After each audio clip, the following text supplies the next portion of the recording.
लेकिन वो जो ग्राउंड लेवल के ऊपर जो कार्य नहीं हो पाता उसकी वजह से भुगतभोगी जनता है। और सरकार को इन चीज़ों के बारे में अब तो 1, 2, 3 नहीं, बहुत सारी योजनाओं में ऐसा हो चुका है जिसमें जनता धक्के खा रही है। बिल्कुल, मैंने एक प्रॉपर्टी टैक्स है मेरा 85 गज की जगह है और 60 का टैक्स आ रहा है, उसके लिए 2 महीने हो गए मेरा चक्कर लग रहा है। बिल्कुल कोई जवाब नहीं देता है, कोई नहीं जवाब कोई काम करता है। ये करा दो, रजिस्ट्री करा दो। अब किसी और से पूछा, बोला जी आप कराओगे, नहीं होगा, इंतकाल भी कराओ, जमाबंदी निकलवाओ। अब जमाबंदी के लिए निकलवाऊंगा मैं, जमाबंदी में शायद ये बहुत बढ़िया मुलाजिम दे रखे गवर्नमेंट ने, उसमें जमाबंदी में हमारा नाम ही नहीं पावा बन करा। कि मैं क्या करूँगा फिर जाकर, मेरे को तो बुढ़ा हो लिया, 62 साल का हो लिया। अभी ये पूछता हूँ कि तेरी पेंशन बनेगी, आज तक पेंशन नहीं बनी। कि एज है 70 ईयर्स, 70 साल, कमाने वाला कोई नहीं है। उनकी फैमिली आईडी के अंदर ना 2.5 लाख इनकम शो कर रखी है, जबकि उनकी कोई इनकम नहीं है, कोई सोर्स नहीं इनकम का। वो 1 महीने है, शो कैसे कर दी? बस इन्होंने शो कर रखी है अपनी मर्जी से। हाँ जी, अपनी मर्जी से।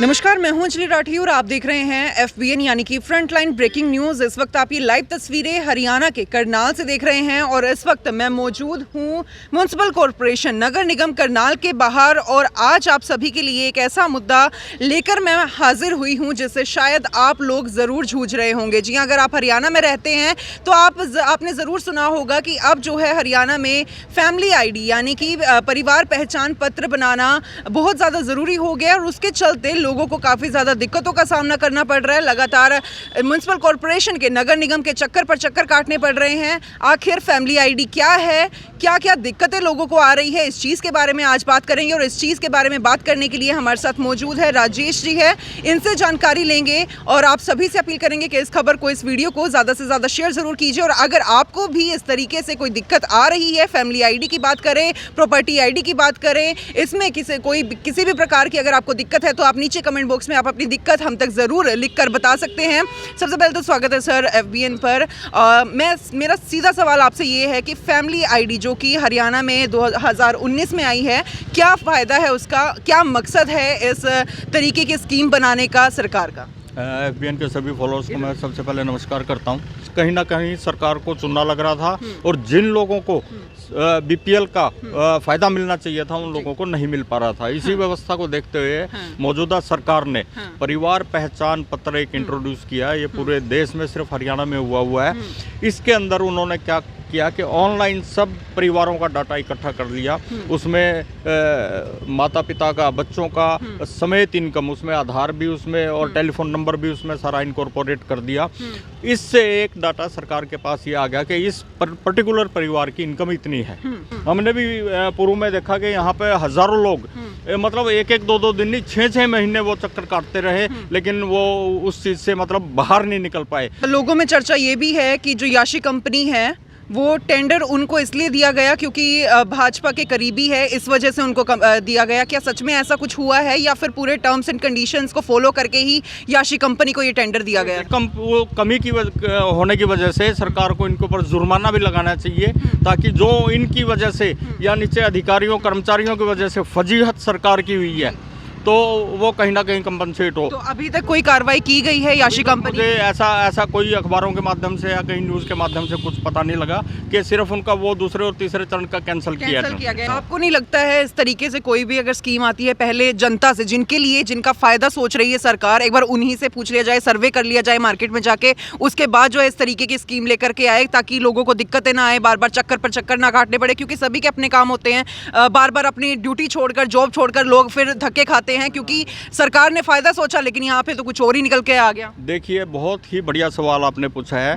मेरा ये मानना है कि सरकार कोई भी जनहित के लिए कोई भी मुद्दा लेके आती है, उसको एक बार जनता के सामने फेंके, जनता के सामने से उनकी राय ले, राय शुमारी करे कि ये ठीक है, उनके हक में है या नहीं है।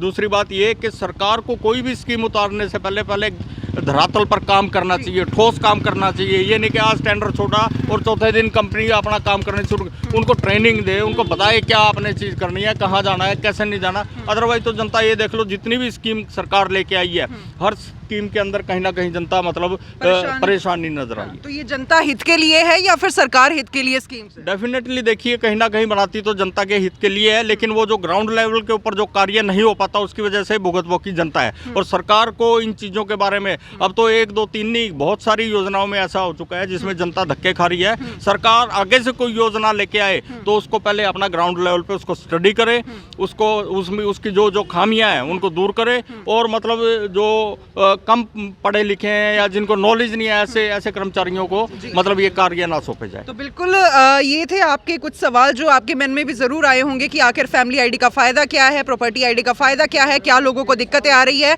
कुछ एक बार लोगों से भी पूछना चाहेंगे। सर, आप मानते हैं कि इस तरीके की जब स्कीम सरकार लेकर के आती है लोगों के लिए, जनता के हित के लिए, पहले उनको सर्वे कर लेना चाहिए? आप किस काम से आए हैं नगर निगम? ये का क्या है, इनकम का ये क्या दिक्कतें आ रही हैं आपको? दिक्कतें आ रही है बहुत ज़्यादा। कितने चक्कर पर चक्कर काटने पड़ रहे हैं? चक्कर तो कितने काट लीजिए अब तक तो कोई काम नहीं होता नहीं है? जी। आपको भी कोई दिक्कत आ रही है सर? मेरे को दिक्कत लंबे टाइम से आ रही है। जैसे कि मैंने 97 के अंदर नक्शा पास करवाया था और मैंने कई बार कंप्लेंट कर ली। मेरे पास इन्होंने प्रॉपर्टी टैक्स बहुत ज़्यादा लिख रखा है। 1 लाख रुपए से भी इन्हें 1,30,408 रुपये बना रखे हैं 42 गज जगह के ऊपर। अच्छा जी। उस 42 गज जगह का नक्शा पास है मेरे पास। ये सारी रसीदां पड़ी है मेरे पास। ये सारी रसीदां मैंने इनको दिखा ली। अब ये जब भी आता हूँ कभी कुछ मेरे को कहते हैं, कभी कुछ कहते हैं। ये कहते हैं ये आप मेरे को प्रॉपर्टी आईडी दिखा दो। अच्छा जी। ये प्रॉपर्टी आईडी 4 बारी में ठीक करवाई है, फिर भी 3 बार ये ठीक हो गई है। 42 गज है। कल भी मैं आया, कल मेरे को बोला ये बिल्डिंग इंस्पेक्टर कहता जी आप ऐसे करो मेरे को प्रॉपर्टी आईडी दिखा दो। ठीक है। और आपकी ये रजिस्ट्री अलग है। हाँ जी रजिस्ट्री अलग है 42 गज की, तो इसको मैं नील करके दे दूंगा। अब मैं इसको लेके आया हूँ, आज मेरे को रसीद फोल्ड करके दे दिया मेरे हाथ में। ये कहते हैं फिर ऑनलाइन जाके कराओ। अब फिर ऑनलाइन? अब फिर क्या अब ऑनलाइन कराओ। ऑनलाइन के लिए मेरे को कागज़ बताओ, उसके लिए कुछ नहीं जवाब दिया। बोला कि ये करा दो, रजिस्ट्री करा दो। अब किसी और से पूछा, बोला जी आप कराओगे, नहीं होगा, इंतकाल भी कराओ, जमाबंदी निकलवाओ। अब जमाबंदी के लिए निकलवाऊंगा मैं। जमाबंदी में शायद ये बहुत बढ़िया मुलाजिम दे रखे गवर्नमेंट ने, उसमें जमाबंदी में हमारा नाम ही नहीं पावा बन करा। फिर मैं क्या करूँगा फिर जाकर? मेरे को तो बुढ़ा हो लिया, 62 साल का हो लिया। कभी ये कुछ कमा कभी तेरी पेंशन बनेगी, आज तक पेंशन नहीं बनी। आज तक पेंशन भी नहीं बनी? पेंशन नहीं बनी। और मैं तो इसी चक्कर में ही बुढ़ा कर दिया ना। अच्छा जी। प्लम्बर का काम करूँ था, मजदूरी मेरे कर करीब 4 साल हो गए मेरे को यही काम मिल रहा। 1 रुपये का काम नहीं करता। अब क्या करूँ इनका बताओ। ये सीएम मनोहर लाल खट्टर को एक मैसेज देना होगा तो क्या कहना चाहिए? तो हमारे पता वोट लेगा, अपना बनकर मजा ऐश कर रहा। हम भूखे मरेंगे। जनता के लिए काम नहीं कर रहे हैं। जनता के लिए कुछ कोई काम नहीं करा। करनाल में तो करे कुछ क्या नहीं। लगता है आपने विधायक भी खो दिया करनाल से, आप लोगों ने सीएम बन गए हैं? किसको मिला, कहाँ मिला जाएगा? हमारे पास यूँ काम बतेरा दे दिया। कभी नोटबंदी का काम, कभी शोटबंदी का काम, कभी यूँ प्रॉपर्टी टैक्स लाओ, कभी फैमिली आईडी बुलाओ, कभी वहाँ जाओ, कभी यहाँ। हमारे पास तो यूँ काम रह गया। अब किसको मिला है, किसको विधायक को मिला? सहमत है सर आप इनकी बात से? हाँ बिल्कुल सहमत है चक्कर जी। पर चक्कर काटने पड़ रहे हैं। बिल्कुल। मैंने एक प्रॉपर्टी टैक्स है मेरा 85 गज की जगह है और 60 गज टैक्स आ रहा है, उसके लिए 2 महीने हो गए मतलब चक्कर लग रहा है।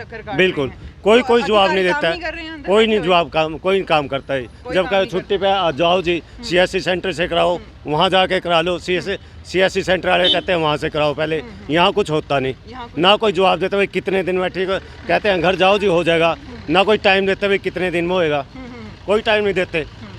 तो देख लीजिए ये है जनता के हाल। सर आप क्या कुछ कहना चाहेंगे? जैसे कि आप लोगों ने सुना कि यहाँ पर काफ़ी ज़्यादा परेशान हो रहे हैं, कि आपको भी कोई ऐसी दिक्कत हुई है? मैम मेरे ना एक रिलेटिव है सुभाष मनोचा जी, उनकी एज है 70 ईयर्स, 70 साल। कमाने वाला कोई नहीं है और उनको ये दिक्कत आ रही है, उनकी फैमिली आईडी के अंदर ना 2.5 लाख इनकम शो कर रखी है। ठीक है। जबकि उनकी कोई इनकम नहीं है, कोई इनकम नहीं, कोई सोर्स नहीं इनकम का।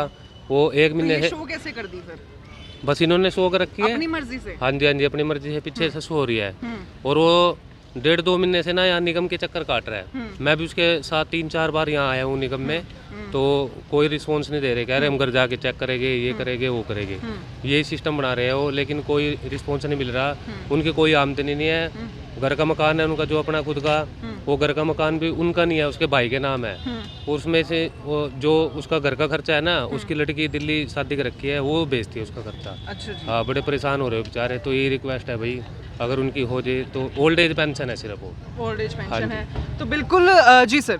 अभी आधा घंटा आप यहाँ पर खड़े हो जाओगे ना, तो कम से कम 50 आदमी आ जाएंगे, अलग अलग बातें बताएंगे। जनता इतनी ज़्यादा परेशान हो चुकी है। मेरा सरकार से भी निवेदन है, और जो इस भवन के अंदर बड़े बड़े उच्च अधिकारी बैठे हैं ना, वो अपने कर्मचारियों को थोड़ा सा समझाए कि मानवता के जरिए काम करें, लोगों को तंग ना करें। मतलब अधिकारियों को उनको टाइट करना चाहिए कि क्यों जनता को बेवजह परेशान किया जा रहा है।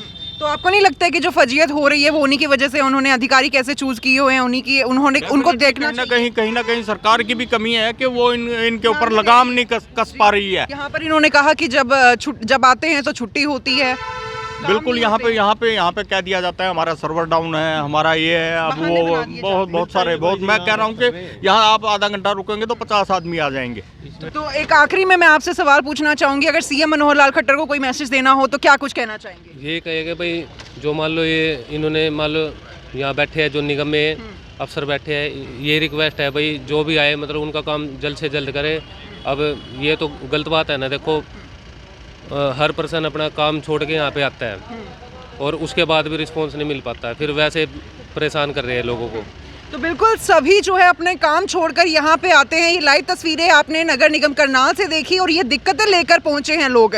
जी हाँ, यहाँ पर दिक्कतें हैं, नगर निगम में चक्कर पर चक्कर काटते हैं, किसी को कोई प्रॉब्लम है, लेकिन काम जो है आज तक यहाँ पर ठीक नहीं हो पाया है।